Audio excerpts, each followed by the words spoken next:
Assalamualaikum जी। Concept of modern physics six edition है, Arthur Beiser, chapter 7, many electron atoms, problem 41। Find the energy and the wavelength of K alpha X ray of aluminium. यानी अगर aluminium से हम x ray produce करवाएं और के alpha वाली हो तो उसकी एनर्जी और वेवलेंथ बताओ।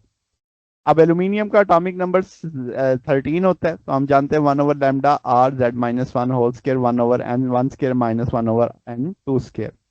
सारी वैल्यूज पता है, बोर्ड आपके पास आर की वैल्यू, जेड की वैल्यू। अब के अल्फा तभी पॉसिबल है जब हम 2 से 1 में जंप करेंगे, तो उसकी वैल्यू लगा दी। 1/λ आ गया 1/0.184 10⁻9। रेसिप्रोकल उठा लेंगे तो 0.844 नैनोमीटर। अब वेवलेंथ पता है तो एनर्जी निकाली जा सकती है। एनर्जी जूल में अगर देखा जाए तो आपके पास 2.33355 10⁻16 जूल। इलेक्ट्रॉन वोल्ट में कन्वर्ट करते तो 1470 इलेक्ट्रॉन वोल्ट आ जाती।